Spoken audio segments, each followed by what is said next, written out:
వీడు మొరటోడు అని వాళ్ళు వీళ్ళు ఎన్నెన్ని అన్న పసి పిల్లవాడు నవ్వాడు.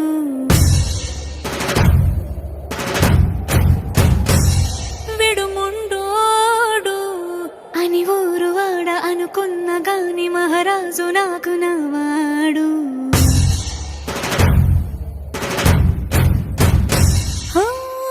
మాట పెడుసైనా మనసులో వెన్న రాయిలా ఉన్నవాడిలోన దేవుడెవరికి తెలుసును నాకన్నా.